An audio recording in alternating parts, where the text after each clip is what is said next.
Y'all ready to roll? Let's roll. So for today, I whipped out of my back pocket just because that's what I can do. Always got lots of ammo anywhere. Day before yesterday, we talked a little bit about, irrigation. I didn't really go into a lot of detail, but when they said that, they were gonna need another class and need somebody to come in and present, asked me if I'd do it. I said, you know what, I can do it. Number one, I felt that I always feel that we can go more in depth when it comes to irrigation, especially when it comes a little bit to fall management. Um, so for the most part, it's pretty straightforward. Is it sharing my screen properly, guys? You're good. I'm good. Good. Just making sure because I've gone from Teams to Zoom to Teams to Zoom, and I'm all over the place. Let's just put it that way. Okay. So, the whole thing is why we irrigate, we got to do it just because we want green grass, for the most part. And, the whole thing is that we do it for maximum consumptive use. We don't want it to stress, especially down there in South Texas where you're going to get hot, you're going to get dry, and kind of like that picture right there, you're going to have, you're going to have those, the hot, dry spots that occur, when you haven't watered. You kind of see the stress that occurs. The whole thing is that you still have to remember that that water is a treated water for us to drink, and you really don't get a lot of benefit from it, especially when your lawn needs some some moisture. And again, just to kind of remind you guys about some of the things that go on with over or excessive irrigation.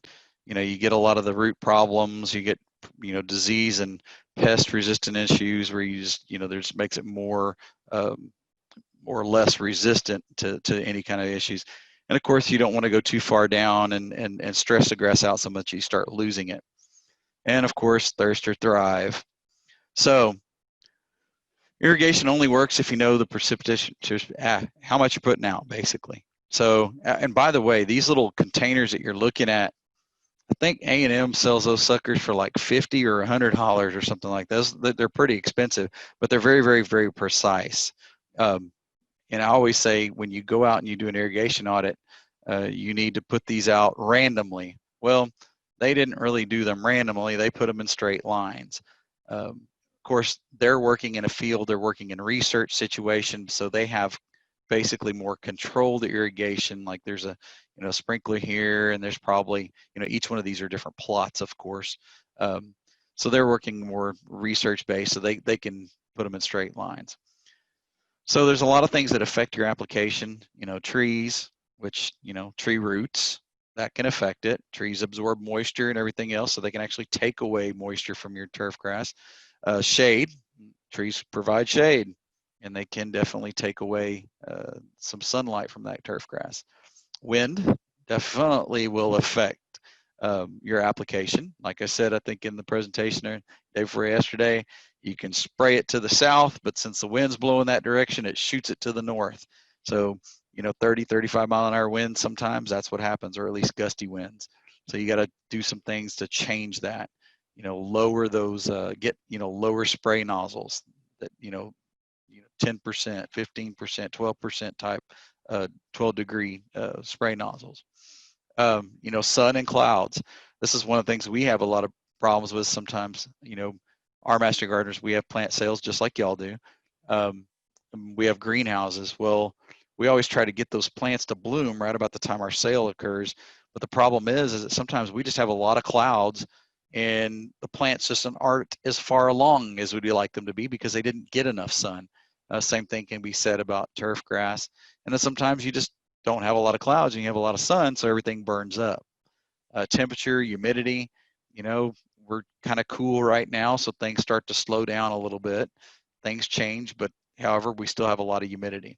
And of course, your annual rainfall does make a big impact on how much you irrigate.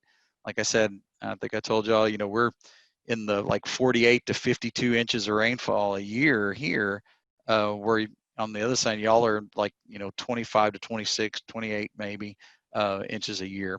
And when you take out the big rainfall events, it doesn't leave you a whole lot of moisture. You also have to think about your equipment. It's, of course, like I said, it was, all irrigation systems are not created equal. They're designed perfectly on paper, but not necessarily that good in real world situations. Sometimes you may need to switch out to different types of spray nozzles depending on the area. And I'll go through some of the different types that are out there.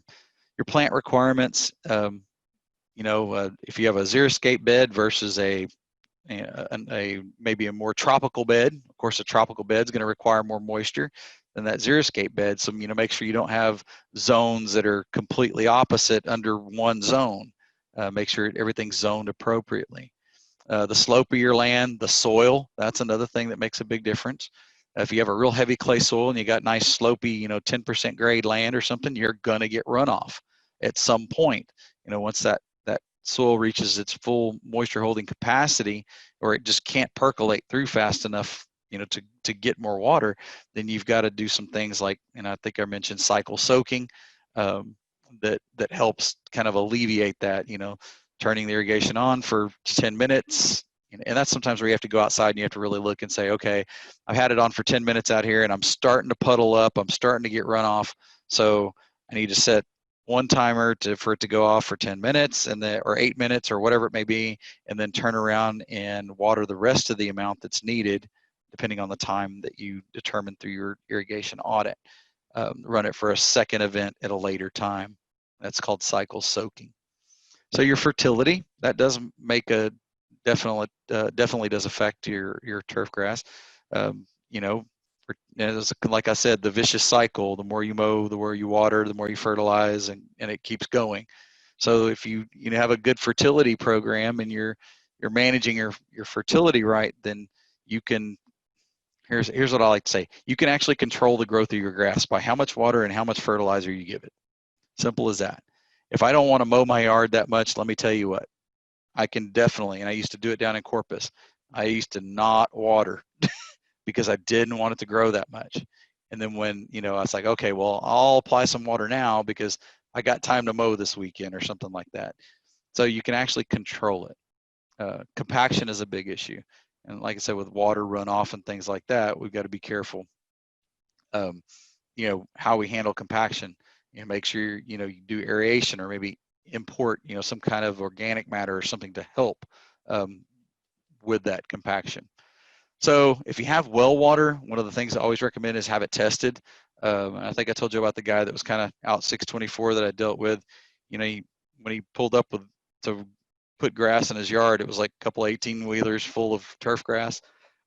One thing he did have is he had well water, and I told him, I said, I think, it was one of those things I asked my old boss, Harvey Beering, about that, hey, what about that area over there? Well's about this deeper. And he said, that area over there has high boron in it. And sure enough, he did. In fact, I had done during my master's degree, I had to work for somebody. So I worked for this guy and I did a whole landscape design and everything else. And I won't mention what nursery he went to, but he went to a nursery to go get a landscape design. Well, he did. And believe it or not, which was kind of strange, I kind of wondered, wow, how did this person miss this? About 6 months later, he calls me, he says, all my plants are turning this purplish color and some of them are dying at the tips and everything else. Well, what it was is it was boron. It was boron toxicity. So I went through and I showed him, number one, my landscape design was every bit as good as the person who did it, charging 10 more prices than what I was, because mine was free. I also had a plant list that were tolerant to boron. And so we ended up having to rip a lot of those plants out, remove stuff, and anyway, had to put new plants in. So make sure you have, if you're on well water, have it tested. City water, I still think, supplemental only to rainfall if you can get away with it. It's basically what I like to say, it's mouth to mouth. So talking about different irrigation types, there's a ton of them. Every company's got 4 or 5 different models, and the sprinkler heads that are the regular irrigation. They've got all kinds of new motorized ones now, some that you can adjust, some you can't, some that you just change the nozzle on it. So lots of different types of nozzles that are out there. I personally, I use the good old fan type because I don't have an irrigation system. I think I actually, probably about the first year and a half I lived in this house here, I think I kind of offended my neighbor um, because she wanted to put in irrigation systems, and I said, no, ma'am, sorry, I do not want to do that. And she goes, well, if we go in together, it'd be cheaper. It's like, no, ma'am, I don't want an irrigation system. And she couldn't understand it, I think, until she figured out what I do for a living. And then the funny thing is that, she still doesn't have an irrigation system, but they still water more than I do, which is hilarious. So, and yet my yard still looks better. So, especially with under these subsurface irrigation, the regular irrigation systems that we have out here, we have so many different types of spray heads. They're just, you have 360-degree, you have half spray, full sprays, quarter sprays, 1/3 sprays. You can do so much with these new sprinkler systems and all these new heads that they have, attachments and stuff. You can spray a center stripe. How, up here, we don't have sidewalks like down in Corpus, where you have your lawn, your sidewalk, and then a strip of grass. Well, man, I tell you what, you sit there and look down at the bottom, you can actually buy those types of attachments to spray those areas. Now, of course, pressure, is going to be kind of kind of an issue, because you can only spray so far out. Most of those things are only about 36 to 40 inches wide. So you got to look at those types of things. You may have to put pressure reducing valves in the system in order for it to just spray that area. Or you may have to put multiple heads just to get adequate coverage. But you can see all the different types and styles that they have made for different, different spray heads. Move on. Okay, so when you're talking about irrigation systems, and I know not everybody has one, but if you do, the one thing that you have to learn about is a backflow preventer. And the reason why they put backflow preventers on there is to keep contaminants that are in the yard from entering your actual water system. So it's kind of the safety net, so to speak, of contaminating your home water. It doesn't allow for water to back up or get siphoned back up. They call it also an anti-siphon valve. Those have to be installed by licensed irrigators. I won't mention that I've installed a few myself. Anyway, so they do have shut-off valves. They have two typically, one here and one here. One shuts it off to the system going on the main side, your water main that comes in, and the other one shuts it going out to, this would be the actual main coming in from main, and then this is actually going out to the irrigation. Let's see. There is a movement to shift sidewalks alongside the curb or widen them and eradicate the strip. Yes, I hope there is. That's a good thing. And then what's going to happen is somebody's going to stumble off the curb into the street, get hit by a car, and then they'll want to go back to it. So it never fails that things change over time. But yeah, that is actually something that I kind of worked on and tried to get going at one point in time. But then somebody gave me that analogy of somebody stepping off the curb and then I'm having to change it again. But anyway, yeah, well, so I'd like to see how that turns out. Okay, so you got the water that comes in and goes out.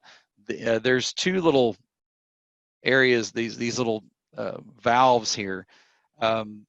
They are basically a bleed valve for the system. These become real important when it gets cold. Okay, you can actually bleed that irrigation system so you don't have any problems with freeze issues. So I always recommend, if you can. I said I do it quite a bit up here, but I use real heavy insulation. Try to put it almost into the ground, and I insulate these things the best I can. And then, especially during the wintertime, man, I wrap these things up with a towel or two and put some duct tape over them or something else, because these things are about $100 a piece. And if you think about it, if you have to have a licensed plumber or whatever come out and do those, that can get pretty costly, you know, real quick, or a licensed irrigator to come out and do that. So they have to be inspected yearly in some areas. So typically, you know, here's some of the components. Typically, whenever you see one of these round covers out there, it's a valve that's underneath these. Sometimes they put an actual like a PVC valve where you can shut the water on and off. I always tell people make sure that you locate the water main shut off first before you ever start working on irrigation systems.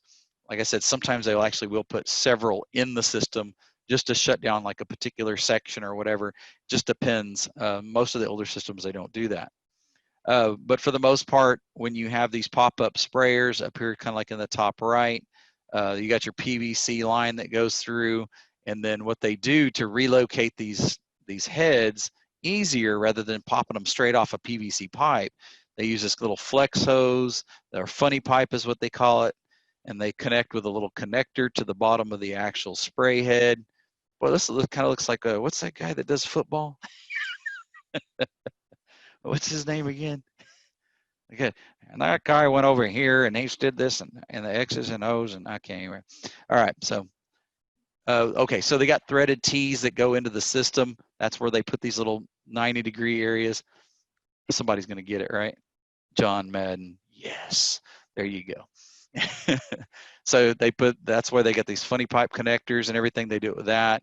And then of course, right at the bottom of it, they try to keep the angles out of it. Try to keep them with 90-degree angles on these so they don't really splice up the hose too bad. I've worked on irrigation systems enough to know that, you know, this is a good way of doing it. But I have seen some weird stuff. I've seen somebody run like 20 feet of this stuff to one area, and you're trying to track back and get to the source of the problem, and you can't because it's 20 feet in the other direction. So it just depends. A lot of times what you need to do is you need to make sure that you get an actual plot of, you know, where everything goes, basically like a schematic of where everything went in the lawn. That way you know where things are run. Because if you're going to go do an aeration, you need to basically do you know, a core aeration or any kind of probing whatsoever. You need to go and mark those sprinkler heads first before you ever go and do that, because you definitely don't want to damage these lines or anything like that, because it gets to be a pain. And it's not fun in the middle of the summer when it's hot as blazes and the ground is dry to try to dig through clay. In my house in Calallen, we actually had the sewer pipe that ran out of the back towards the city sewer break, right? It just broke. It collapsed. And I remember I had to put my kid and my wife up in a hotel, and I had sat there for 2 days digging and finally replaced it myself because I couldn't afford a plumber at the time. I was still a demonstration assistant, believe it or not. So that was a pain. But you do have these valves. These valves are quite simple. And they don't cost a whole lot. Just recently, like I had that whole station in one of the rent houses that my mother-in-law has. This little electric solenoid here is what opens and closes the valve from the controller. And when that goes bad, you'll know, because when you turn it on, the water comes on. When you turn it off, the water goes off. Typically what happens if you go to the controller, you know, if you turn it on manually or off manually, which that little top right there, you can see the arrows on it. That tells you you can manually turn on a station by twisting that. There's some other ones that are almost like a handle that are in the ground too. So you can sit there and do that, you know, turn a station on manually. That's a good way to test it. But if it's not working from the controller, then you need to kind of work it backwards and say, okay, is it wiring? You know, if I switch, you know, to a different one, is it working on that one and not this one? Switch wires to, you know, to the different connector, a different station or something. Is it still working? Yeah, it works. Well, if it's not working on the one that you just got away from, then more than likely it's just this little piece here. I think it's like $10. I went and did it. Now, I will tell you this, for a irrigation company to go out and dig up an area that has this in it, has a valve box, and dig up the area to replace a broken valve, it's anywhere from $150 to $250 just for them to do that. And these parts are not that expensive. Paying a lot of labor to do it. Kind of worth it, just depends. So some of the tools you need in order to, work on or do repairs to an irrigation system, you do need some of the pipes. If it's 1-inch pipe, 3/4-inch pipe, whatever it may be, you kind of need to figure out what you've got and just keep some extra pieces around. It's always good to have. There's slip valves, and they got all kinds of cool stuff now that they didn't used to have.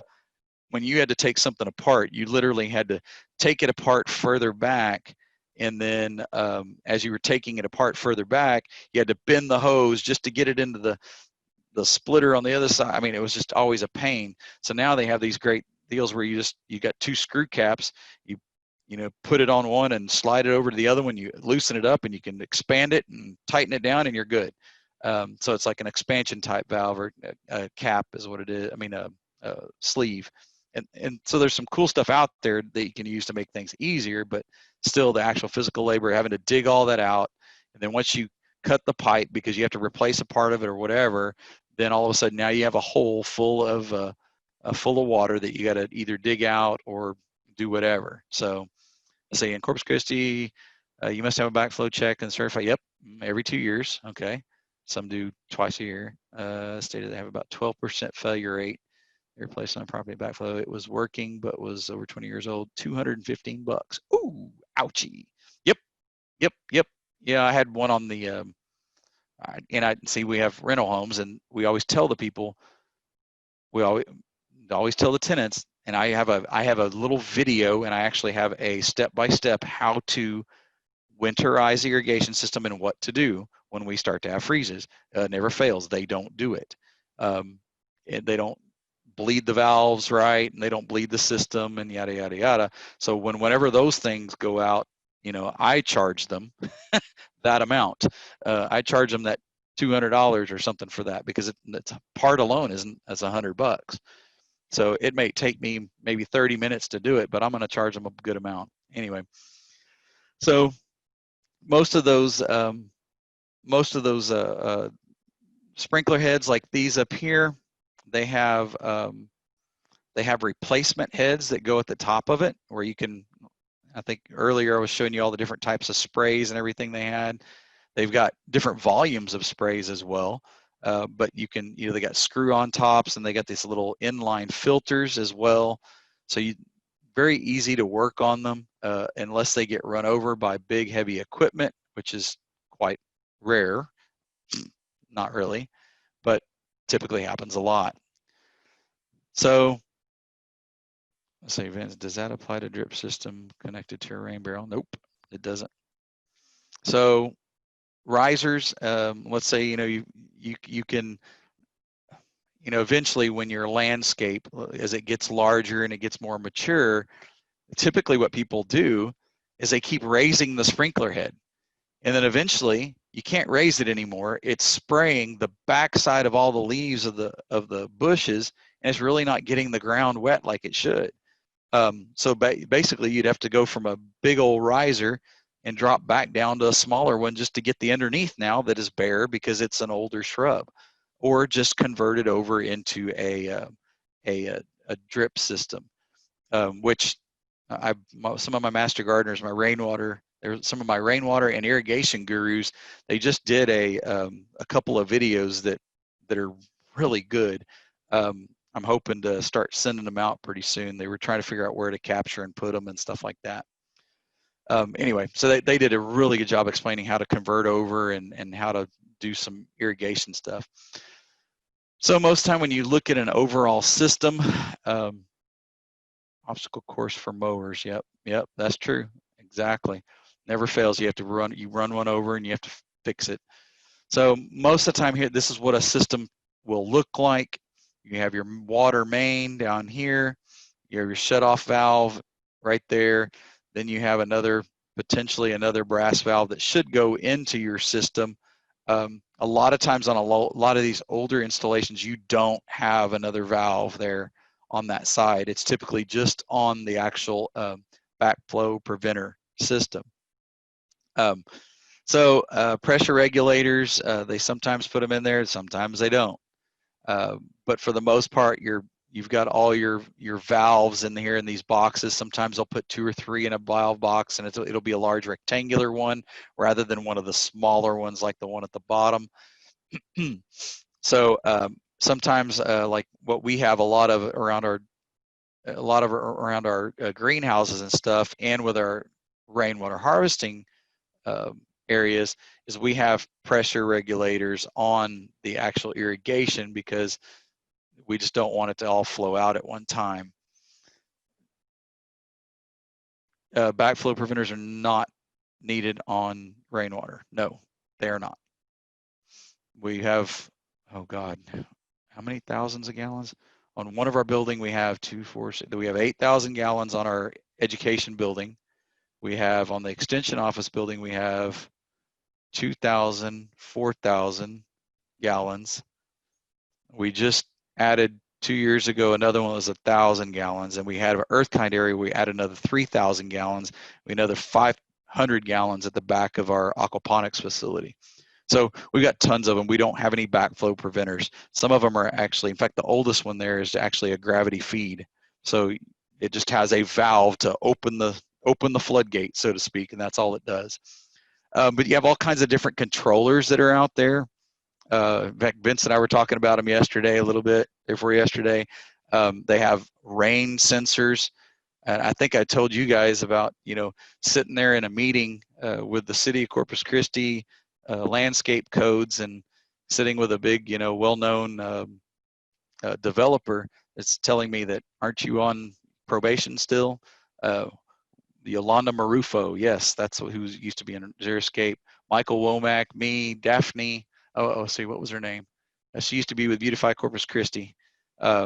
We are all sitting in that room, and we finally pushed together enough to where they would make it mandatory for these commercial areas to start making it mandatory that they have water sensors, rain sensors on the systems. That way, it shuts off during the rain and things like that.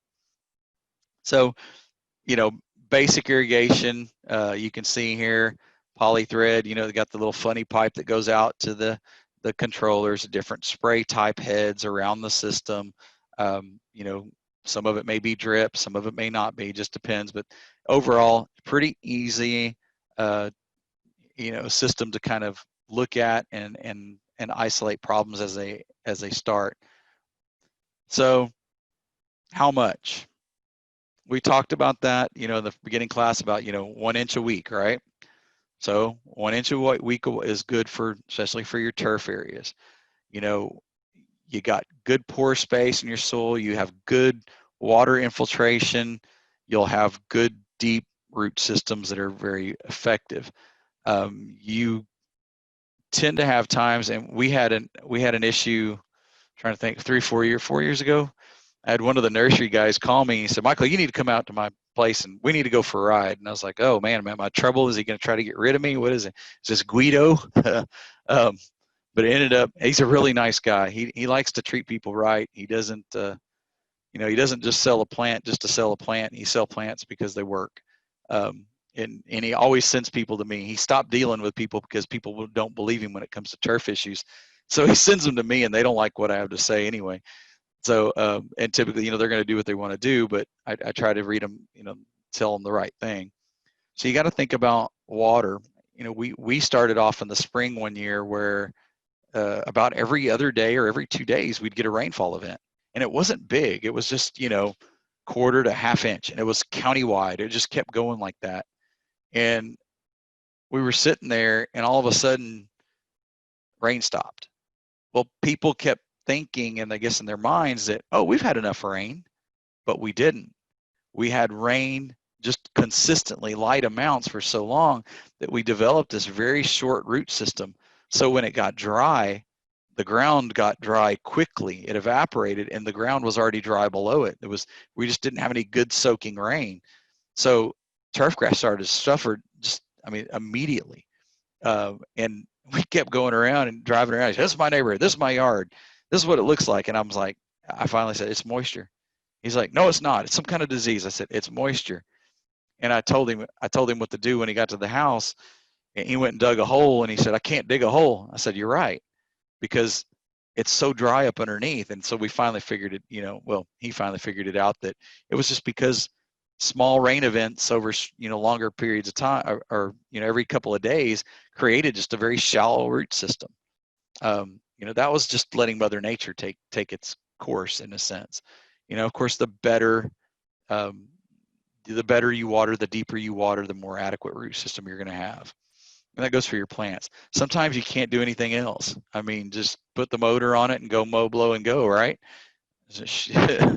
and let me tell you, during Harvey, there are a lot of people were having this done just because we had 51 inches of rain just over the matter of a couple of days.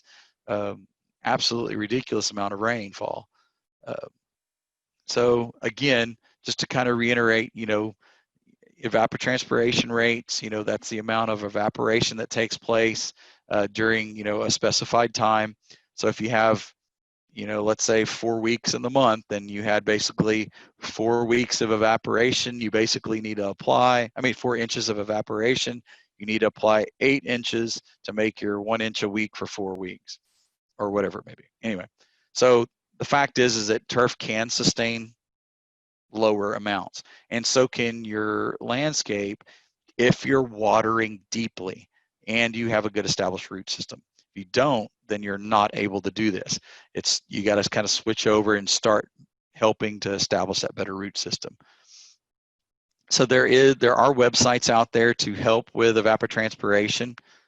Are aerobic systems any more beneficial than tap water systems?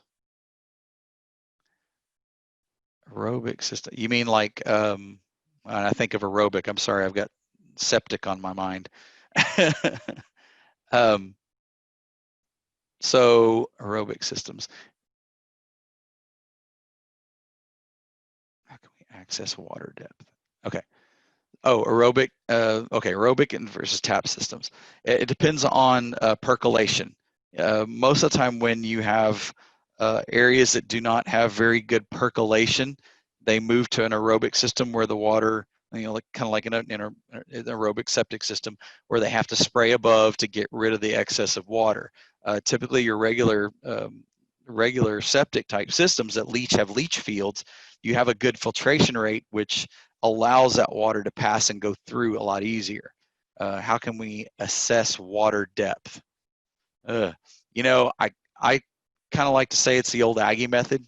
You take you a good sharpshooter shovel, and after you put what you think, or if you've measured it and you say, I know that if I water my station 1 for 20 minutes and I'm putting out an inch an hour, putting out an inch in that 20 minutes, then you can go out there and you can really dig down into your soil and you can see what your water filtration rate is, or at least what's your water filtration, how far is it getting down.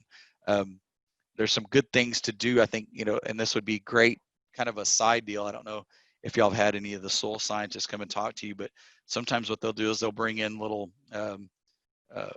like clear boxes with soil in it, and they'll show you, like, you pour water in it, and this is what happens on a clay soil. If you pour water in this one and it's a sand, it goes right through, so it shows you how water distributes through the soil on different types of soil. So when you have really heavy clay soils, it's hard to really figure out sometimes what it's going to do. Sometimes it has to be that cycle soak situation where you water 15 minutes, come back and water the rest of the 15 minutes that you need, just to help that water penetrate and get further down. So the actual rates of which they go, it's going to be, and I hate to say it, it's kind of like the Aggie method. Go stick your finger in the soil and see if it's wet. And sometimes it just takes slower for longer periods in order for the water to infiltrate further down in the soil column. Rather than you put it for 15 minutes, it's a high pressure, high volume. You start to get runoff in 10 minutes. You're only going to, maybe get, an inch or 2 inches of actual penetration into the soil. So you can see here evapotranspiration rates. Victoria Clay, yeah, hand watering with a hose. Yeah, soaker hoses. That's what we used to use a lot. You can see evapotranspiration rates, ETOs right here. Oops, right there. This is kind of a cool deal. I think it's, oh goodness, I forgot the website. I think it's on the end of my presentation anyway, but it kind of gives you all the evapotranspiration rates relative humidities, minimum temperatures, etc., wind temperature, yada, yada, yada. So it gives you lots of good information, and it can show you, here's the evapotranspiration rate of yesterday. So that particular day, if you look, Conroe, Huntsville, our area, Overton is a little further, so they had a little bit bigger uh, evapotranspiration rate, but they were also higher as far as temperature. So does it correlate? Yes, sometimes it does. It does correlate, but also the sun also takes that into account. So the closest one, I guess, to you guys that's in this deal is Sinton at this point. It's showing. So you had almost a little over half an inch of evapotranspiration rate in one day. So you're losing lots of moisture, just basically because of sun and heat. So anyway, there is a system or is a method to do that. And like I said, I think yesterday, and I kind of told Rockport as well, I don't really like to give homeowners this information, because then they take it to the next level and they start using more water, because it just creates a little confusion. I don't think people quite get this, and I think that we should probably do a better job of explaining it sometimes. But for the most part, if you evaporate an inch for the week, you need to apply 2 inches. So I really want you to save water, so I really don't want you to put 2 inches down. So anyway, especially when you have clay soil, when you have good subsoil moisture and you have a good root system. So basically 1 inch of water is about 0.62337 gallons per square foot. I sat there and I went haywire one day, and it was while I was taking the certified professional turfgrass manager course. It was like a week-long course, and I'm sitting there and I went haywire, and I started thinking about inches of rain, and I started doing all these calculations, and I started getting really simplified and looking at how much rainfall that our area gets just in the growing season of our turf grass and everything. And I'm thinking, why are people watering so much? This is ridiculous.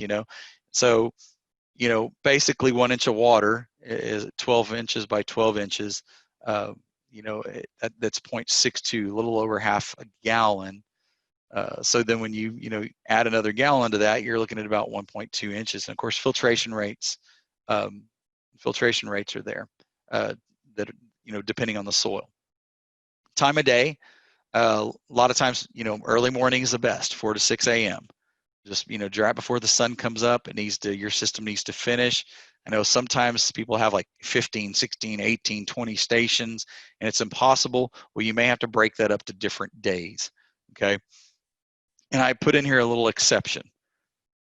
Municipalities. We have municipalities up here that tell us when to water, how much to water, what day, what hour, what minute. You can't touch the hose, those types of things. So, and especially down in the woodlands, everybody has designated days and such. Well, they've done an exceptional job over the years of saving water. They had their per capita water consumption at over 200 gallons per person per day, and they're like down in the 150s or something like that now, probably even less. I haven't seen any recent data, but I know that they've done an exceptional job. But they're basically putting people on notice and saying, no, you can't water, and they police it. That was one of the biggest things that in Corpus that we experienced with trying to get some type of policing done on people who don't water, or water the way they should, or overwater and things like that. It costs money to have people go out and police those types of things. I'll never forget, I was with my wife, and I'd gone to a conference for her in Reno, and my uncle lived not too far outside of Reno and came to see us. We were eating at a pizza joint, and I looked outside, and there's a spigot that an irrigation pipe that had busted, and it was shooting up about 8-10 feet in the air. And I was like, oh man, somebody's got a little irrigation problem. He said, yeah, they'll be getting a ticket soon. And I kid you not, within 10 minutes, there was a car with a light on it flashing. They were there, and they bang on the door and say, you need to turn the system off immediately. It's something they get on immediately. Water's a precious resource for them. So, what's it going to take? So anyway, seasonal waterings, as we talked about, think about the warm season turf grasses and even some of the deciduous plants that we do have, if they don't have any leaves on them, they really don't need any water, do they? Or if they're dormant, they do not need water.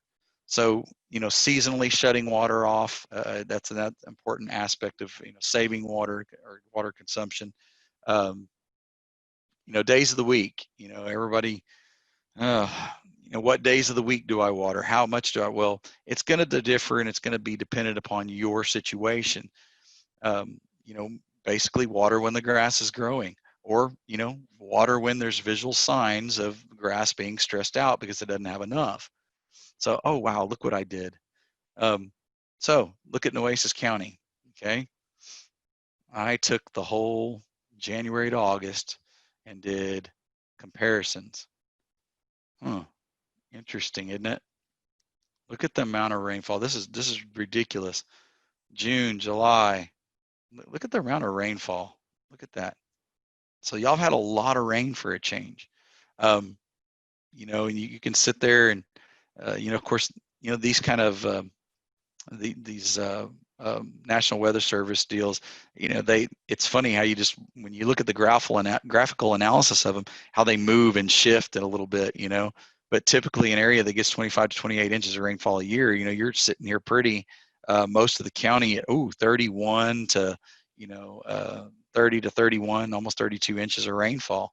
And there's always those outlying strips and stuff. And I think it's funny because you can go and sit here and look at some of these other months, and then you'll see, like in Nueces County, there was a spot out here that was just dry as a bone. Harvey always used to tell me it was at his house. So he always missed the rain, so to speak. But that's one of those things you can look at. You really sit there and think about, okay, what kind of rainfall do I get? When do we get that rainfall? This was probably one of those years it's kind of the outlier, getting that kind of rainfall over April, May, June, and July. So you think about it, 4 weeks in the month of August, so to speak, you're deficient, let's say about 2 inches or so, inch and a half to 2 inches. But was this one rainfall event? How much of that evaporated since then? Do you actually still have that moisture there in that soil? So kind of like I said yesterday, or day before yesterday, it's all blending together to me right now. So I'm trying to make it work. But for the most part, when it's dormant, it just needs to be dormant. Don't water it. You're just going to smother it. You're going to create more problems that way. I can't tell you how many issues I've seen because people still water in the wintertime. And you just get all kinds of mold and rot and fungus and slime molds and stuff. So, really keep in mind, when our, actual growing season is, when things need to be shut off. And of course, with y'all, it can, where y'all are compared to us, you have some variation kind of in that fall and that, in that early spring as well, just because the temperatures can be have a little bit more variation. So what do you need to do as far as a irrigation audit? This kind of, I kind of showed some examples of issues with irrigation systems. This is a great one right here. You just got a lot of grass and everything that's over the top of it, and that pop-up sprayer is just not spraying. It's not getting out. It's not reaching out as far as it should. It's not hitting the areas as it should. It's hitting, just the grass around it. See, you've really got a inefficient method of doing that. So when you get out there, you need to check for those leaks, those big old sprawling leaks like that, any kind of broken heads. Sometimes it's heads that are just leaning that need to be adjusted. That's, a simple fix for the most part. Typically it's because somebody ran over it with a car. The spray patterns, there could probably be a more efficient spray pattern right here, because last I checked, concrete does not grow unless we have to pour it fresh. So water pressure, that's one of those things early in the morning. That's why we tell people early in the morning is the best time, because you have good water pressure typically at that time. Like I said, if everybody in the neighborhood decided to take a 5 o'clock in the morning shower, and yet it was the same time you turned on your irrigation, you nor them would have some good water pressure. Of course, wind, dragging stuff that's off target, or any kind of runoff type issues. That way, take note that, okay, after 10 minutes, I started getting water runoff. So I need to drop that back down to 8 minutes and maybe come back and water, again, an hour later for another, 8 minutes. Okay. So just check for runoff type situations, and that could be sloped areas or whatever it may be. Then you have to do your adjustments and all your repairs, and then you can do some scheduling. And that's where that irrigation audit comes into play that we kind of briefly went over. So you're really a lot of the tools needed. Rainbird, they all have these different types of, this is like a little Allen wrench to adjust the sprays. In some of these rotary heads, you can actually just physically adjust it with the screwdriver. Even I just carried a screwdriver around. I didn't care much about buying an expensive tool, but at any rate, it would adjust the spray pattern. The gentleman that I talked about that I've been working with for several years up here, that was the engineer that provided me the Excel spreadsheet. That was some of the things that we needed to do. He was, spraying a complete stream, 40 feet. And it did a good job overlapping, but the problem was it wasn't getting anything between. So we had to go through and make some adjustments on those spray heads where they were, cut down a little, choked down a little bit to where they were hitting everything in between. So you need to do things like that. Of course, sets of, 5 to 6 to 10 of these little irrigation cups, or you can use tuna cans, etc., a ruler, or basically like this one, it already has it on there, a timer. That way you know how long each, or the station's set for. Some flags so you can mark maybe your problem areas or just mark the system in general. That also comes in handy. Those flags also come in handy when you have to go do a core aeration of some type. And a calculator so you can do some averages. I'm one of those people that I can pretty much do a rough average off the top of my head and get pretty darn close most times. So got kind of some reason I've always had kind of like an internal calculator.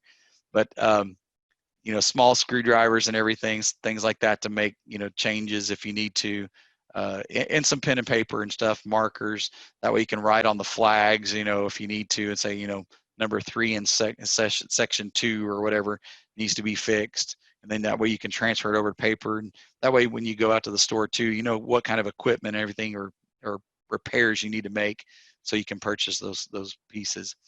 Irrigation system, the actual controller manual, that's a big help a lot of times.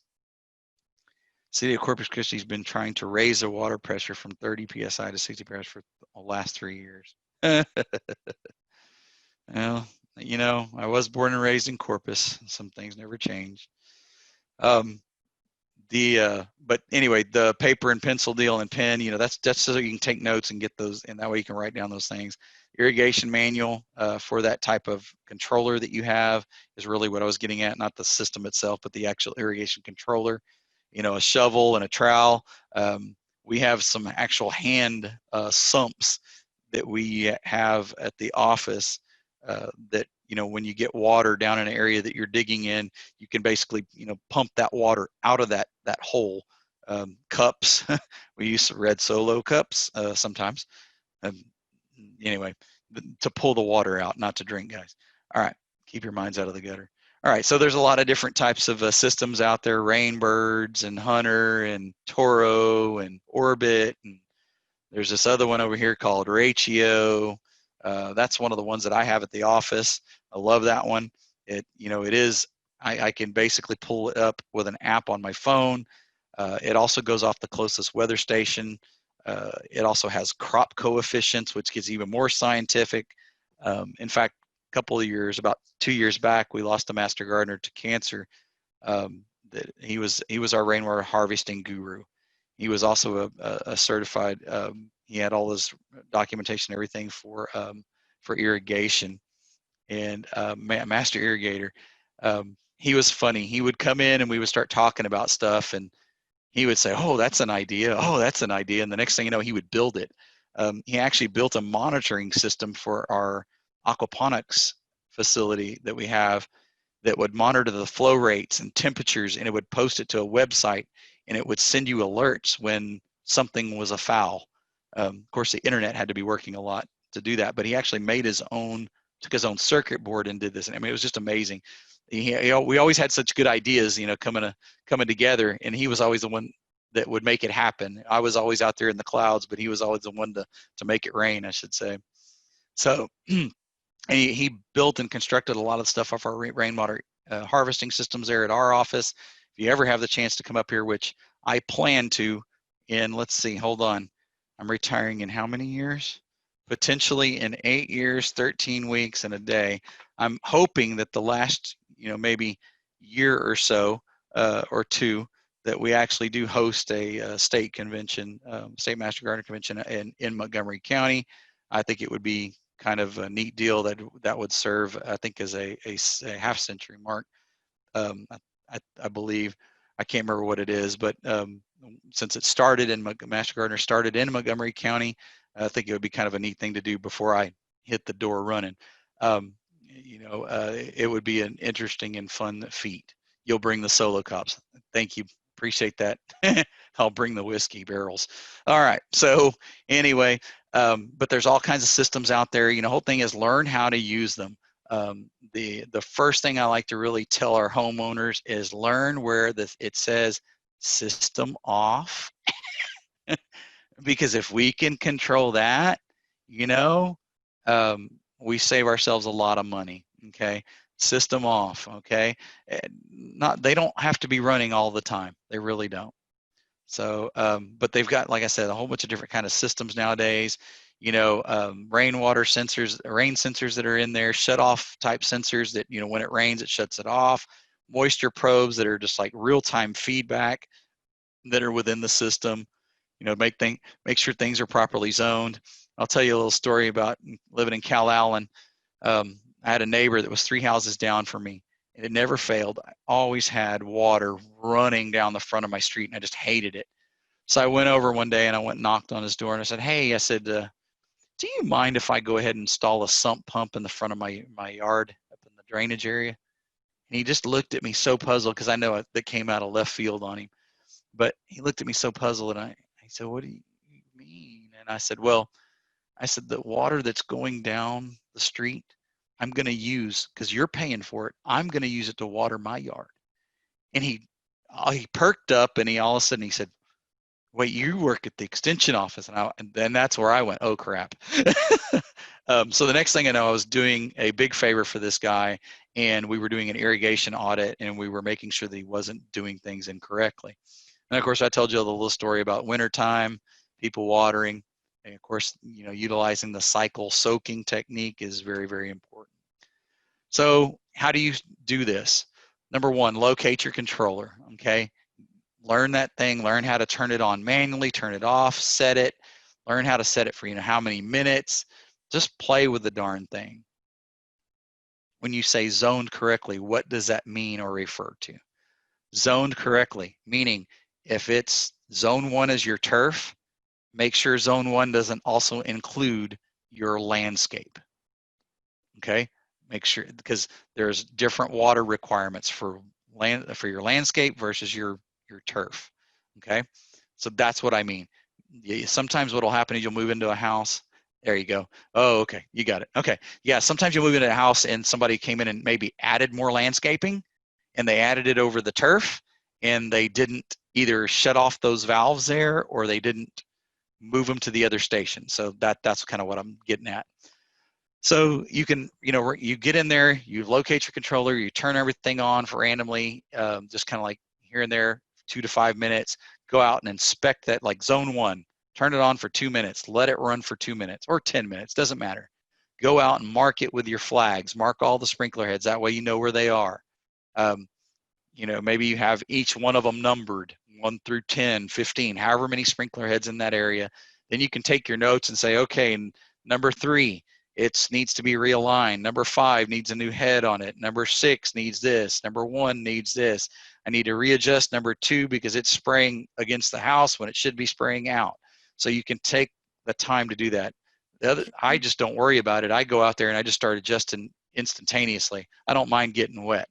For So someone who doesn't have like a sprinkler system, say if I've got areas with just a sprinkler, I've got a sprinkler, can I apply it to that too as well? Yes, you can do the same thing. you know, the sprinkler heads, when you do it, when you do an irrigation audit, you take a, let's say a fan sprayer like I use, you know, you'll go out there, and when I turn the thing on and I let it run and I watch it for a minute, because sometimes those little holes get clogged up. You know, you turn on the water pressure, and the next thing you know, you're spraying the neighbor's yard and not yours. So, you know, you've got to make on the run adjustments with those types of things, especially when you do it, you know, by hand. But same thing with, I go out and set it in the front yard. I can go set my cups out there randomly, turn the sprinkler on, run it for 15 to 30 minutes, and then I can find out how much I'm putting out with that thing, and with that sprinkler head on the hose. So it's the same kind of concept. Um, in any one of those impact sprayers, the little garden tractor one that runs around the yard, you can do them all like that way. So, you know, just mark areas. You may have areas that are hot spots or dry spots in your yard that you've seen on a consistent basis. Go out there and inspect, you know, why. Once you turn those sprinkler systems on, you'll see why. It may just not be getting enough water. It may be causing runoff or something like that. Look for leaks. Sometimes the leaks don't necessarily come from right there where that sprinkler is. You may have a leak somewhere along the way where somebody had to make a repair, and there's a slip valve in there, and that valve is leaking. Most of the time you don't run into those until later. Yeah, there's two ways that I can put you my recognize headphones it. on. Huh? Oh, I'm sorry. Is my microphone on? Yeah. So there's two ways you can recognize that in a irrigation system. All of a sudden, one of the sprinklers or several of the sprinklers don't have a lot of pressure. Then you know there's something in there that's causing those to not have pressure, because typically those systems are pretty much pressurized throughout that line. You know, station one, they all pretty much have the same pressure. If they don't, then you either have, you know, way too many heads going at one time, or there might be a leak. So that's when you have to go back and start looking for things like that. So it is really a great time too to take that piece of paper and diagram that system. You know, start taking some measurements, and all you have to do it is once, and then you've got it. You know, you've got a good basis. Most companies, when they come out and install it, they'll actually give you the plans, and that way you just kind of keep them with everything. So you make adjustments and repairs as needed. You know, you can go to TCEQ and find out who the licensed contractors are in your area that are irrigation. You know, shoot, we've got one. I got so tired of waiting. We had one that was, I called on for one of the rent houses just to replace one of the valves. It was like a 2-month wait. I was like, wow. These guys are spread so thin. And like I said, you know, we're an area that's, you know, lots of houses being built. So, you know, doing the actual prayers, making the adjustments right there, you know, this is going to take a while. It's not something that you just done in one day, especially when you have 5 or 6 or 7 stations. This is actually at our demonstration garden. This is our celebration Bermuda grass trial that we've got out here. It's all of this actually. It's the strip in between the what's left of our grapevines. And as you see, Montgomery County, we hit it big time. I just happened to open my mouth one time to our commissioner and said, we need a parking lot. And I was just joking. Well, we got one. When you have 364 volunteers, that parking lot is definitely needed. But we have some citrus beds here, and we just decided that this would be a good area to do some turfgrass demonstration. So we got our celebration in there. And you can see I just kind of randomly placed these canisters. They're all circled right there. In the back, there's actually some that I did in the back as well, but you can't really see them that well. But you know, run that station 15 to 30 minutes. What's so cool about this station is I can pull it up on my phone, and I can start it when I want it, and I can stop it when I want it, and I can stand right there and watch it.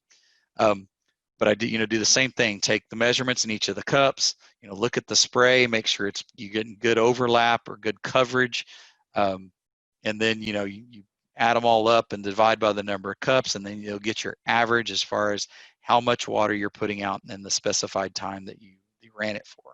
And then there you can make your adjustments. You know, if I did a 1/4 of an inch in 15 minutes, then it's going to take a full hour for me to get that full inch. And that would be a full inch versus over a week time. So you would want us to do 1/2 an inch in the early beginning of the week and then 1/2 an inch later. Okay. And just make sure, just remember, it's better to water more less often. That's going to get good establishment. So here again, my buddy with his fabulous Excel skills, we've got zone 5 and zone 6. Those are the turf areas that he's got. And we had pretty good coverage there, quarter of an inch in about 20 minutes. So he ran it in 10-minute intervals. Man, I just love the way he did things. Of course, the good thing was I didn't really have to do it.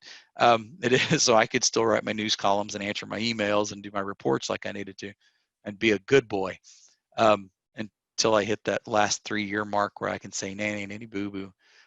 Anyway, so here's what we're doing in about an hour time frame on these. So we had it pretty much dialed in as far as what needed to work. Now some of these other ones, that we go back and we look and we say, oh wait, hold on, we got some areas that might be a little heavy or might be a little light. Then going back and running the system again and kind of look at it to see, where did I place those cans? Why am I getting so much less there? You're not going to have perfect even coverage unless you do flood irrigation, which is not going to be feasible. But for the most part, you can at least see or at least recognize why this is doing this.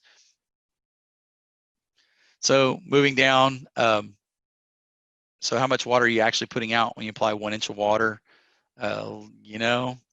Let's say, square footage size. Let's go look at square footage. What's your average, average front lawn is maybe somewhere between 1,000 to 2,000 square feet, and you're, man. So you're putting out about, 1,200, 620 to 1,200 gallons of water just in one event. So you start thinking about that on a monthly basis, and you've got 5, 6, 7, 8,000 gallons of water that you're putting out pretty quickly. And then if you're overwatering, you're sitting down here putting out this this amount, overwatering when you could be spending a lot less on that water bill. And eventually what's going to happen is these municipalities, some of them already charge an excess fee, like when they go above a certain amount of gallons. But more and more you're going to see they're going to entice you not to do any watering.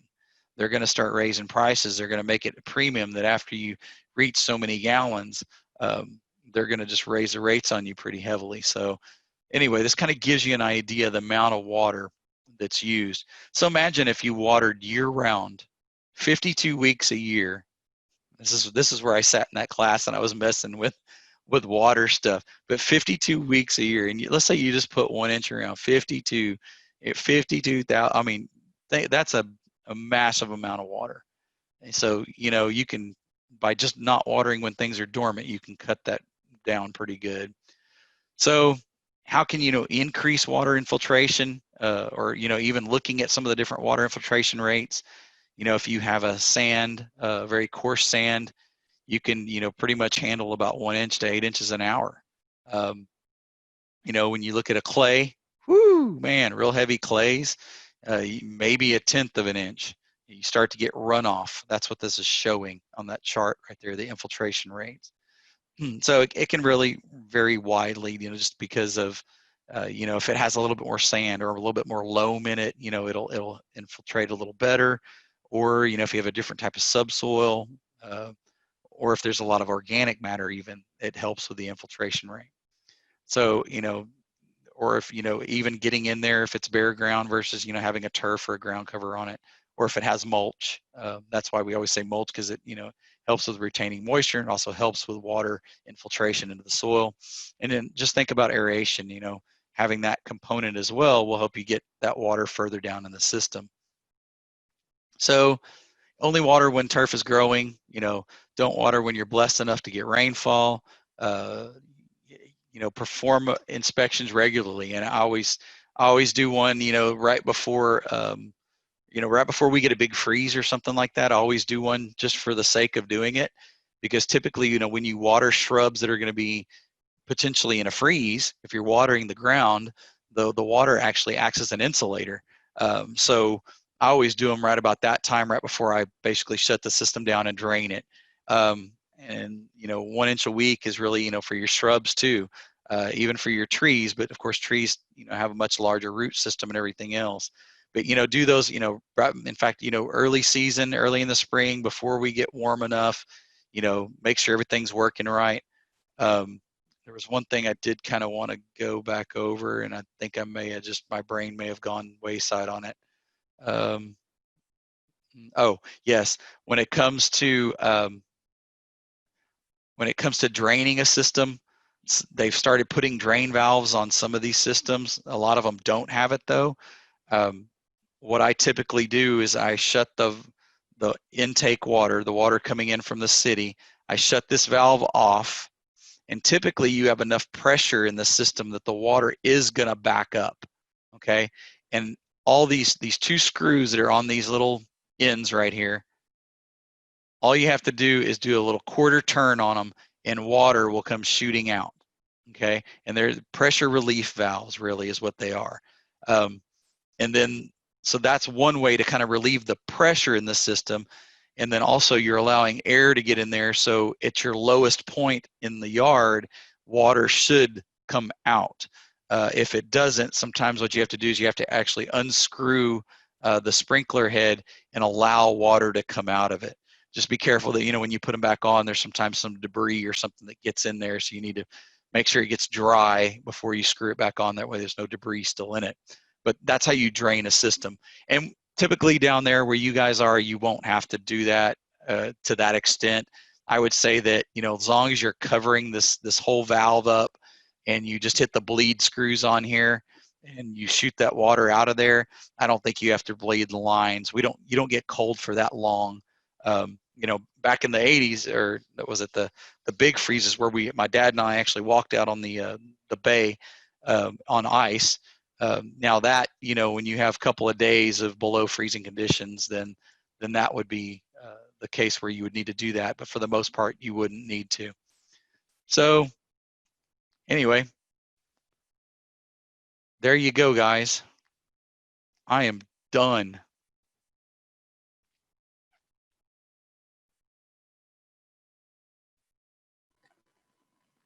I withheld myself from the impulse to say that depends every time you said it. Well, you know why I say it, right? Do you know the history of lawns, Michael Todd? Well, I'll tell you what, it definitely has a lot of landscape design and architecture background, all the way back to the Romans. Right. And the Victorians were the ones who started mostly the idea of people having lawns on their yard because on their grounds, because it was a status symbol. Yep. They could afford the water, they could afford people to still is take care. Yeah. And everybody else had to live in the dirt and the muck. But I thought I was reading that someplace and I thought that was really interesting. I never thought about it from a standpoint that it was actually a socio-economic kind of a thing. That's pretty interesting. Yep. And in fact, that's what I kind of go through that a little bit when I do landscape design classes. That I always talk about that. Could you use the water if you meter? Like that, find out about the aqueducts in Petra. You'll love it. Oh, yeah, that's yeah, yeah, that's pretty awesome. Yeah, I actually got a chance to see aqueducts when I was I went up to the northern half of Spain, up in the Basque region, and they still have working aqueducts that the Romans built. So it was one of the most fascinating things I'd ever seen. Yep. But I'm gonna check out the ones at Petra, Beth, because you said so. John's got a question here. Could you use the water meter in the front of your house to measure the plus or minus, gallons of water used? You can, especially if you're going to sit there and know that, nothing else is flushing or doing anything on the inside, you can definitely look at that. Some of the digital ones are a lot more, just depending on what type of meter you have as well. But, for the most part, we're talking about applying water to a surface. So the water that's sometimes going through that pipe may or may not be judged properly. I remember there was a big stink about 3 or 4 years ago up here that a lot of the meters were going haywire. They were not measuring the proper amount. So at least being able to out there and measure what you're putting down and being able to have a clue of what you're putting down in your lawn would be a better idea. But for the most part, yeah, you could definitely go out there and say, you know what, this month I've used, each time I watered, I used X number of gallons. And then at the end of the month, you say, okay, inside my house, because the difference between the two, I've used this much. So I'm only using this much inside the house and I'm using this much outside the house. So I actually, on our demonstration garden, I made each of the 13 different areas of our garden. This was my guy, Jim Buncho, who had passed. We were talking one day in the office and I said, it'd be nice to know who's my water wasters. And so we ended up on every garden area, they have a meter that we've put on there. So number one, we can also see that if there's a leak, or also be able to determine, hey, at the beginning of the year, this is what you had, and now look how much you used. Some of the irrigation on the property, though, is through rainwater. I don't know if that whole irrigation police idea is going to catch on here. It won't. It never will. There's a little bit too much Texas and freedom. Yes. I mean, yeah. Oh, yeah. What is this, Austin? I mean, come on. Yeah. No, I agree. I knew it when when they started talking about it. I knew it would never happen. So, but that's okay. It's just that just makes it our job. That makes our job much more important to get out there and try to educate people and make them do it right. So. Right. Make the people who want to participate that much more passionate about it. Yep. Well, and a lot of times too, remember when you hit people in the pocketbook, they start listening. True. I mean, I hate to say that, but it's kind of like the guy that came into my office. Yeah, $350 water bills. Yep. Mm-hmm. My dad's a bleeding heart conservative, and that definitely caught his attention. Yes. Yep. There you go. Yep. It hits you in the pocketbook. You'll notice. So. I have a question about the backflow system we looked at a minute ago. Certainly. That you said to bleed out of the 2 screws on there. Do you leave them open, like after you bleed the system? Yes. For the wintertime, yes, I do leave them open. And then that way, when I pressurize the system back up, what I do is I gradually and I just slowly turn the incoming water from the city side. And then that way water starts to flow through. So I'm basically evacuating the air out of the line. Once I get a little bit of flow of water shooting out the side, and it basically be 2 little flows, I shut one down, I shut the other down, and then I turn on the water full blast, and then I open up the irrigation system side. Because last time I cut it off, I used that valve on the top that's between the 2, the 2 things that stick up. I don't know what they're called. And where that little silver cap is on the top, water came spraying out of there. Yeah, in fact, that's remember, sometimes you have like a back pressure that occurs. So, and that's what it's the bell housing is at the top of it. Okay, so water will backflow and it'll come out the bell housing. Now, the thing is, if it has been damaged because there's water in there and it's frozen, that bell housing will do nothing but leak. So you have to be careful with that. No, we had a water leak at church, and we have that system at church, almost the exact thing you pictured. Yeah. And we had a water leak, so somebody else had turned it off there, and they were supposed to turn it off at the meter. You know what I mean? Yeah. And they did it. So then I had to go figure out, and that little valve thing that sticks up, they had twisted it down. Yeah. But I'm trying to figure out what you were saying about. So if we have a freeze, we can bleed our irrigation system by turning those 2 little screws, and the water will bleed out through there. Yes. Correct? Yes. Okay. Yes. Okay. And I'll pull it back up real quick. Yeah, it's that, but we have something else on the. I didn't even know what that thing was. So, okay. So yeah, you've got typical. Oops, dadgummit. So typically, this is the way they're designed. There may be different ones that are out there, and that may just because they must be older. But typically, there's this bell housing. Gosh, that's on top right here, and it's more shaped like a bell than anything, and it has just a little silver nut on the top of it. But then you have your 2 valves, one here, one there. So typically, this is where I go. This is number 1 for me. I shut this down, okay? Okay. And then I bleed this, and then I bleed this one. And typically this one will go just a little splurt and be done. But then when this one's still open, so the back pressure and all the pressure from the water that's in the line comes back and it shoots out, and it'll sometimes shoot out the top, etc. But it typically will just shoot out right there. Okay. Well, that valve number 4, the cutoff there, Mhm. that's the one that somebody had turned off. And Okay. when I opened it up, maybe because air was in the line, that's when water sprayed out everything all over the place out of that little top cap. Yeah. All over me. All over you and everything. Yep. Yeah, I mean, that's what they're designed to do in a sense. But like I said, if you open that water up and you pressurize the system back up, both, number 1 and number 4 are back on, and then you have a leak, you got a problem. So it has to be replaced. One of the looks like things there's something in chat. Okay. One of the things, where's that at? Oopsie. Oh, I didn't see it. I can't get The to number I'm 1 behind. and number 4 are in the closed position right now. That's correct. They are in the closed position right now. So once they are, perpendicular to these lines, then they are actually in the on position. So, and there are times where, I'll just shut this one off, and I'll leave these open for the winter time. I just leave them open, and I just wrap it up real good.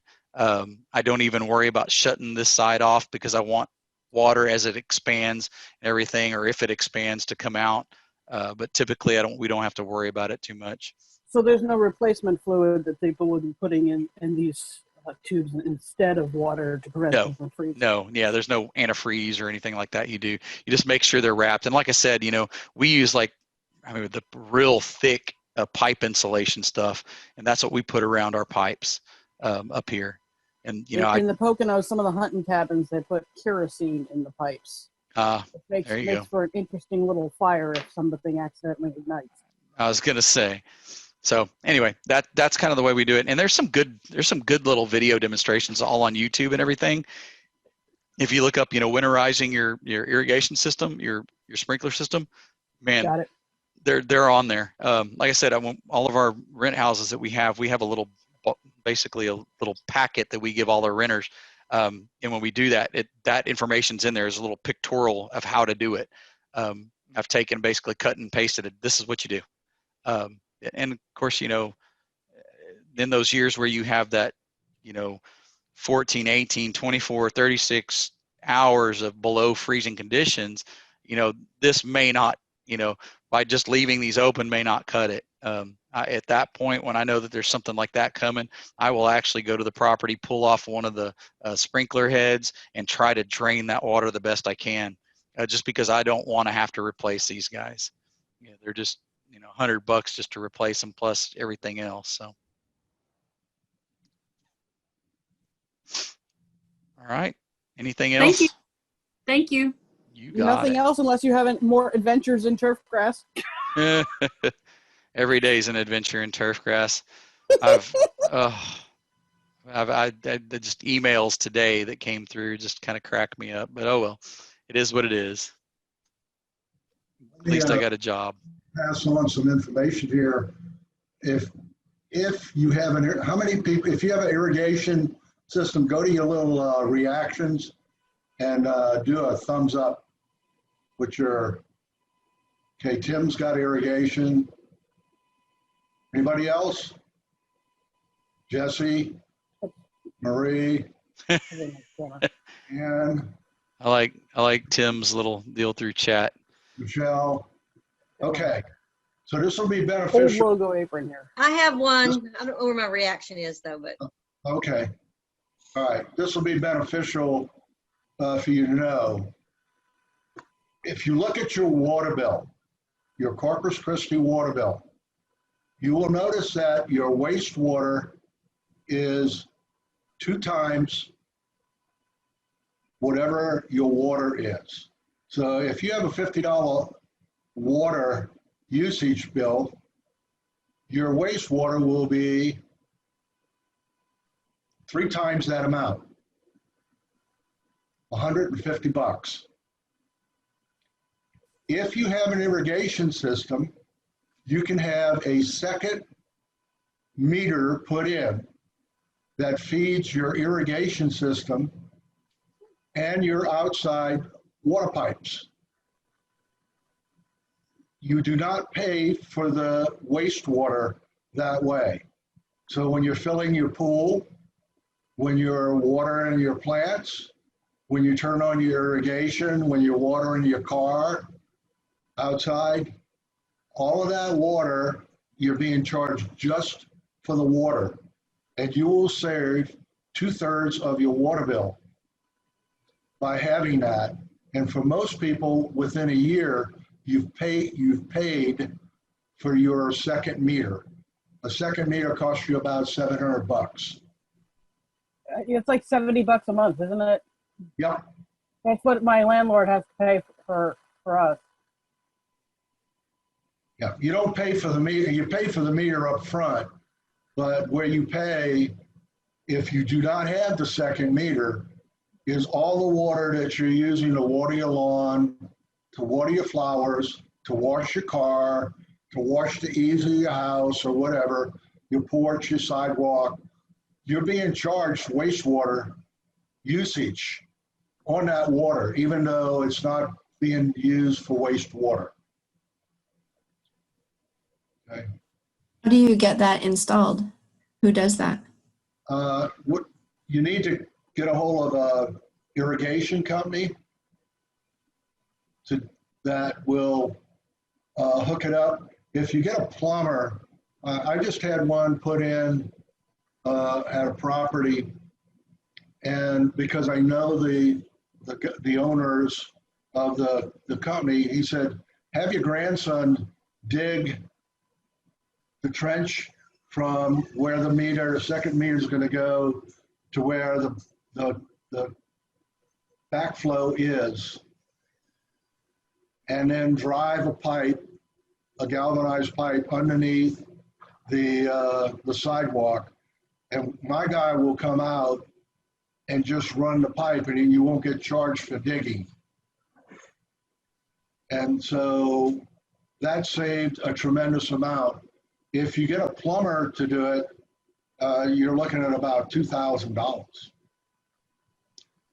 Because they're going to dig, they're going to have to go into your sidewalk, then they're going to charge you for all the piping installation, and it's the labor, it's not the materials, that's the expense. And they charge like anywhere from $75 to $100 an hour. The city's the one who comes and puts the meter in. I don't know what union scale is in this town. I have a friend who's a master plumber in Buffalo. Union scale for him is like $60 an hour.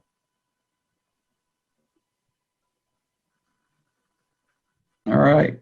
I think it's several properties that could benefit. Okay. Yeah, I'll get a hold of you, Tim. What I want to do, I've had some questions come in about the people are starting to take their hours. There we go.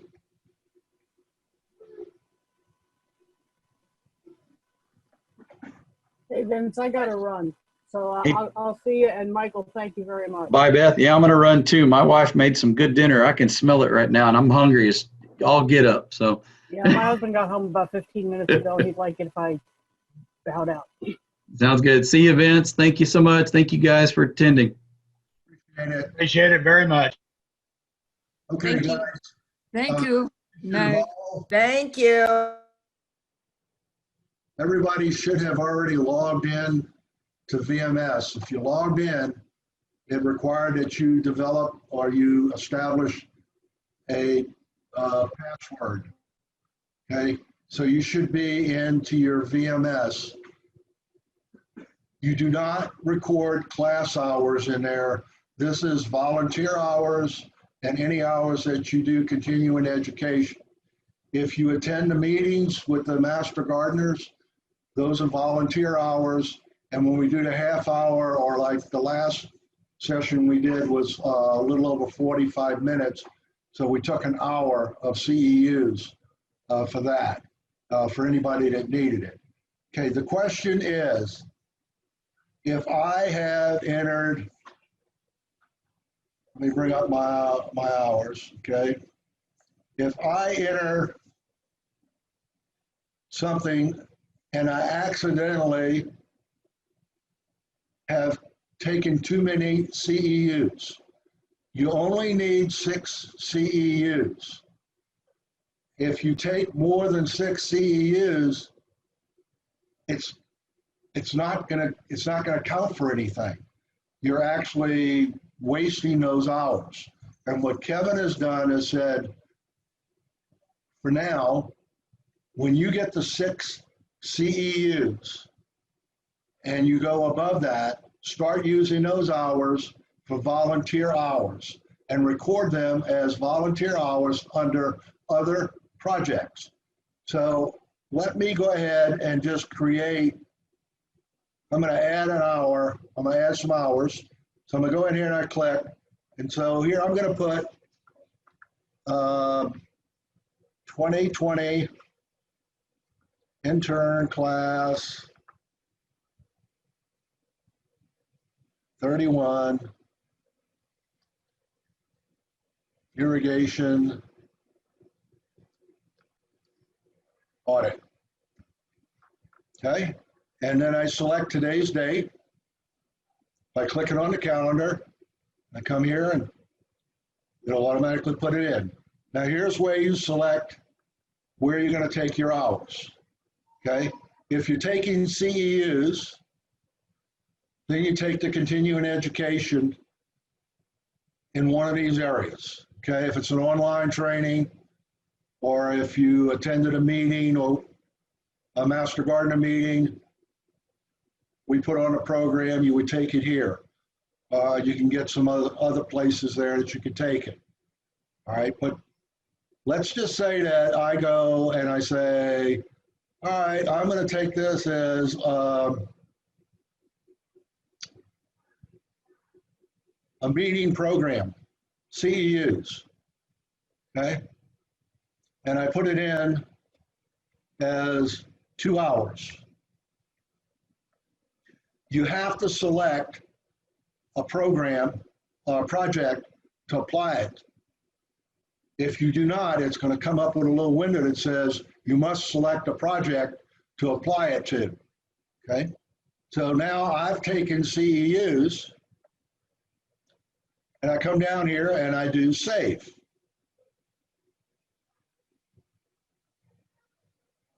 Notice right here, it's got CEUs, 2. Well, I don't need CEUs. I goofed. So what you do is you come back here. This is a hyperlink. Okay, click on a hyperlink. I can go in and change where I want to apply this. And in this case, this is going to be a class presentation for me. And it's volunteer hours.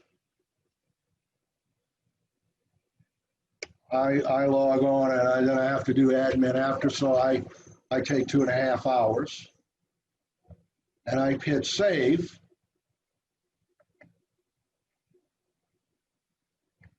And notice it's now over in volunteer hours, and it changed how it was applied.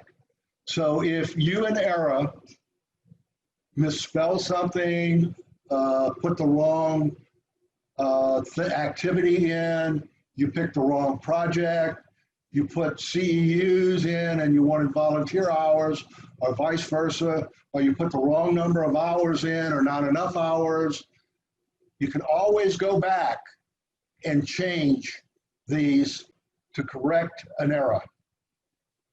Any questions on that? Yes, just to make sure that I'm understanding what you're saying. I understand you're inputting what you and how you're inputting it in there. But are you saying that, and I just want to, I think I heard this once before, that Kevin is saying you can use some CEU hours as volunteer hours? Once you get 6, 6, okay. Okay, that's what you're required to have, right, 6 okay, CEUs and 50 volunteer hours. right, When okay, you take this class, if you do not have your 50 volunteer hours and your 6 CEUs, you will not be certified until you get those. okay, You should be doing those all along. So if you come to the plant sale, if you you go out to the botanical gardens and you check in with Michael Warmack or Carol Crank and work in the Earth Time Gardens or one of our projects or one of their projects, and you put that hours in here, those are volunteer hours. If you attend a training online, in person, whatever, once you get to 6 CEUs, take it as other projects. Let me show you where that's at again. that's right, that's what it was, okay, Okay. Right here under Apply Projects, you pull this down and you go to Other Projects. And you take those CEUs as volunteer hours as other projects. And that way you can get your 50 hours out of the way so that when the November 9th rolls around and you take the exam and you wrap it up, you have your hours and you're going to be a master gardener. awesome, thank you for pointing that out, because I had some listed as a other project, and I had it under CE hours and not, oh, I have to get my 6 though, never mind, I got it. I got it, Okay. I got it. All right. Any questions about the entering your hours? If you haven't put your hours in, you need to get your hours put in. If you don't keep track of them, you're going to lose them. You're going to forget how to apply them. And you're going to say, I know I did something, but I just can't remember what day it was and what I did. Jot it down on a piece of paper, but get into the habit of going into the VMS at least once a week, if not more often, and entering your hours so that you get them recorded. Because if they're not recorded, they're not counted. Any other questions?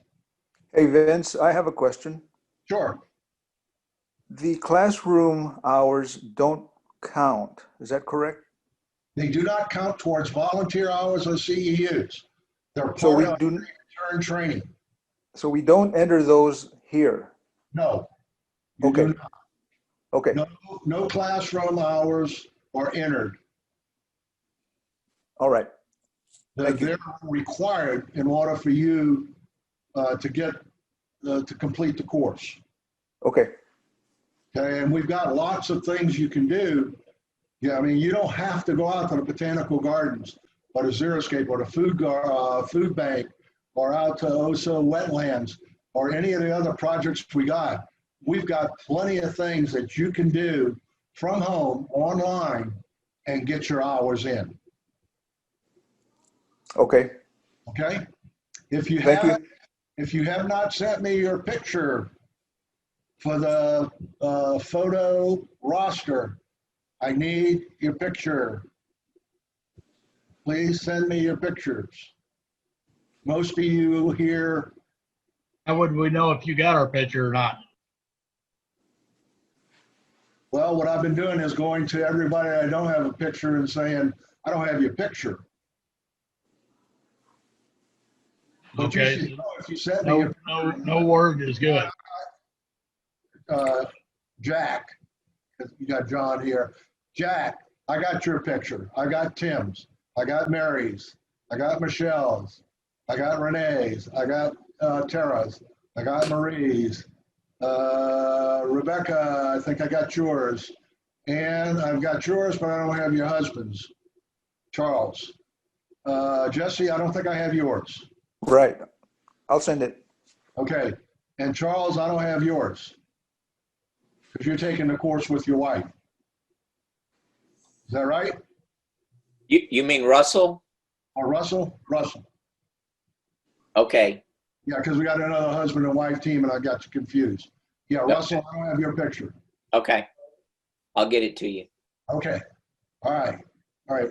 One last thing, and we're going to close. I'm going to close this out. If you do not have a Master Gardener personal email, I suggest you establish one. And you just use your name, dot, or initials, like say for Ann, you would put A, Rock. For Jack, you could put Jack H, dot,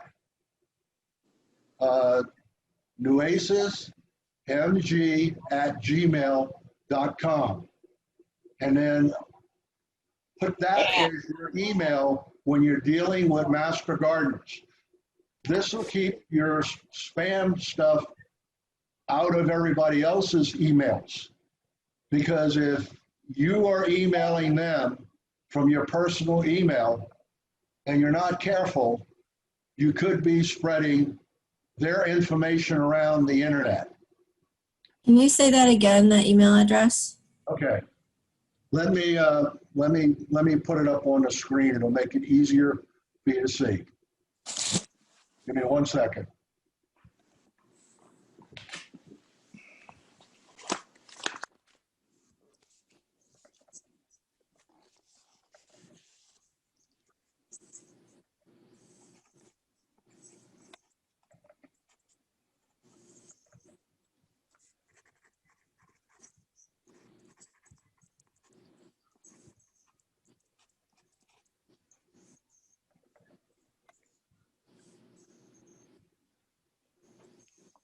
No, I don't want to put that one up on the screen.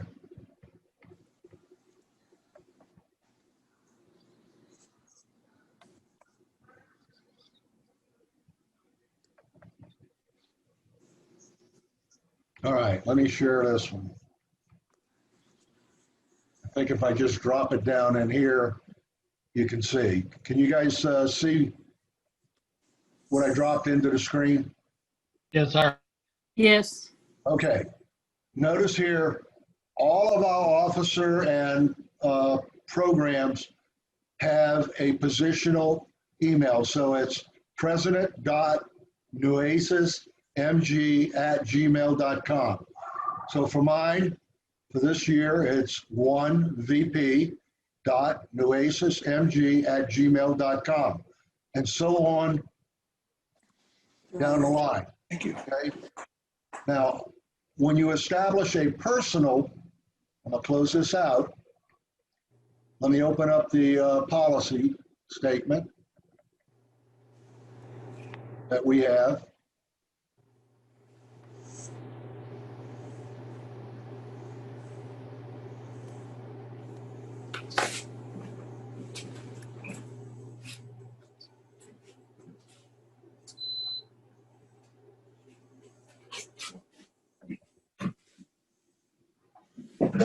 Way too big. Okay.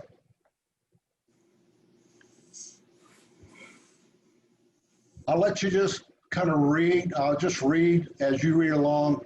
Email is undoubtedly an indispensable business tool to facilitate communication and workplace efficacy. However, misuse can result in legal trouble, recurring harm, and security breaches. This email policy is meant to encourage positive, productive communication while protecting Master Gardeners, Nuesis Master Gardeners from legal liability, reputational damage, and security breaches. Emails provide a perfect opportunity for security breaches, phishing, and more specifically, spear phishing emails have increased and are common in cyber attacks on small businesses. Phishing refers to email that appears to come from a legitimate source, but or spam designated to steal your private sensitive information. This is critical that users of Nuesis Master Gardener Gmail accounts are aware of security. This policy establishes the Master Gardener rules and procedures for organizational official Gmail. Okay, one of the worst emails servers is Yahoo. If you have a Yahoo account, you most likely have been told your account has been hacked, or somebody has emailed you and said, hey, I just got an email from you and it says you want such and such for me. Is this true? Yahoo is terrible about security. So I have a Yahoo as a backup. I never use it, only if I get locked out. I'm thinking of changing it to something else, but it's free, so I use it. Okay. What we tell you is be very suspicious about emails that come in. I will not open an email if I do not know who the person is. Okay, so if you have some ridiculous name like Snapdragon2 at yahoo.com, I'm gonna send it straight to the trash. I'm not gonna look at it because I don't know who Snapdragon 2 is. Okay, never click on a link in an email. Just 2 weeks ago, I got an email from USAA saying that I needed to update my information and I could get to the USAA by clicking here. I didn't click there. I sent it to USAA and said, I think this is spam. I think they're trying to get me to click on their link. The security people called me and said, did anybody use this link? I said, no, I did not. And I warned my family, if they got any USAA saying they needed to update their information, click on the link to click on it. If I had clicked on that link, I would have went through some thief's site who would have gotten all of my personal information and had access to all of my USAA savings, checkings, and investment accounts. You got to be very, very careful. Don't ever click on a link in an email unless you know it's from somebody that's valid, that you know. And if you don't know, call them or email them separate and say, did you just send me a link in an email before you go clicking on it? Okay. Do not respond to requests for personal sensitive information. Verify the authenticity, which is what I just told you to do, is call or email them separately. Use encryption and passwords to protect documents. We do that all the time within the Master Gardeners. If we have sensitive emails, and we do, we encrypt them and we password protect them so that when we send them out as an attachment, if you do not have the password, you cannot get in and unencrypt the email, okay?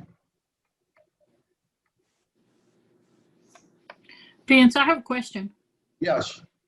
If I go establish myself a Nueces County Master Gardener email address and I go in and edit my profile, then when I get email from you or anybody, it will be under the new email address, correct? Yeah, you'll actually have more than one account is what'll happen. Oh. Okay, and I'll show you that. Just give me a second here. Okay. Let me just go down here now. We always ask that you put a signature line in so we know who we're talking to. Limit reply all. When you forward, you shouldn't forward emails without the people's permission.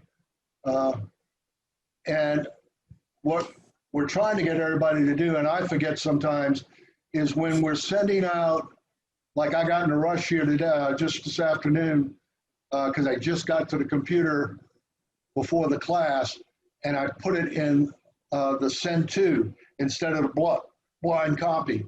So it went out, everybody got everybody's emails. You should always blind copy so that the email addresses are hidden. Okay, so what we're saying is if you use some innocuous name you think is cute or represents you, people aren't going to know it's you. So if you use something like JB Good dot nuasismastergardeners@gmail.com, or Johnny Be Good, or Jane Be Good, or JB Good @gmail.com.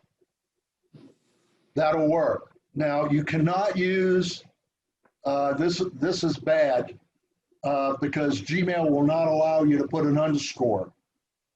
That should be, and you can only use one dot in an email. So this needs to be changed in our policy. So like jbgood.nuasismastergardener. Now let me show you what the account will look like.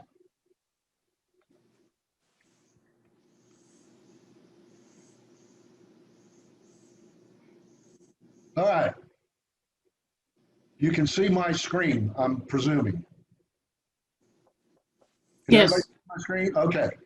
Now look over here, or right up here at the top. This is the tab that's active. If you come over here, you'll see a picture.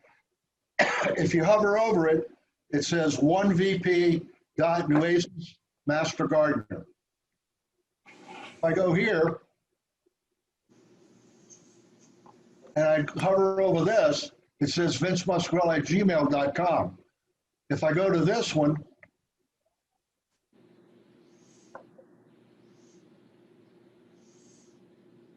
as soon as it loads up, this is our admin site. This is nuasismastergardener@gmail.com. So if you have more than one account, when you click on it, it'll have a drop down. So I can switch between accounts. If I don't have them open, I can open additional Gmail accounts, and I can have more than one account open at a time. So in this case, I usually always keep my personal email open, my vice president email open, and our admin, so I can respond to inquiries that are coming in on the admin. Okay? So when you establish a Gmail account, you would come over here and go down to the bottom and say that you want to add another account, and just follow the prompts. And we just ask you to follow the protocol, which is use some part of your name with a dot in nuasismg@gmail.com. Set your own password, your two-step verification, all of that you can set up on your own to protect your account. In this way, all of your mail will come into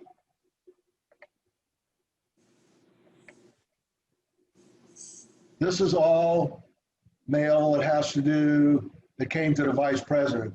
As you can see, I'm behind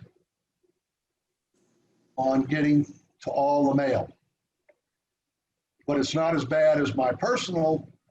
If I go to my personal,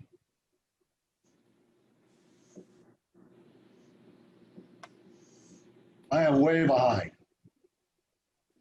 I just haven't taken the time to get in there and look at it, because I don't just, I've got so many other things with great-grandchildren and the doctor's appointments and the plant sale and the different things that I'm trying to manage.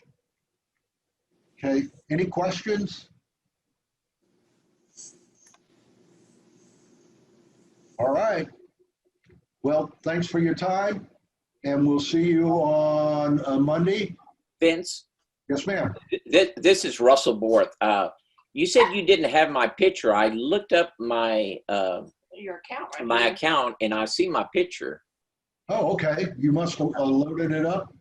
No, The that same was, time it was filled out. yeah, it's been a while. I just want Okay. to make sure you have it. All right. I'll pull it from there. Okay. Okay, thank you. I can download it from there. All right. We'll see you guys later then. Thank you. Okay, see you Monday. Thank you. Thank you, sir. Hi, thank you. Bye-bye. Bye. Marie, you still there? Who? My daughter, Marie.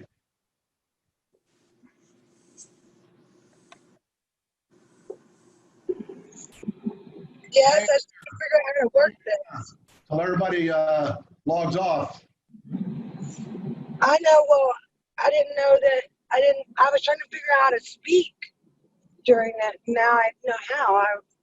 I didn't want to be testing it, you know, while everybody was on. Can you hear me? Yeah, hang on. Let me, I got you. Turn your video on now if you want. I don't know how to do it. Well, Oh, you got a little picture. it says I can't start my video because the host has you disabled. Quiet. Go up in the corner. Come here. Go up in the corner there, and you should see a thing that says, or down at the bottom where it says start video. You have me, yeah. Start your video. We got, yes, she can hear you. You have me blocked. Say hi, Dad. Well, I can't turn it on for you. You have to turn it on. Let me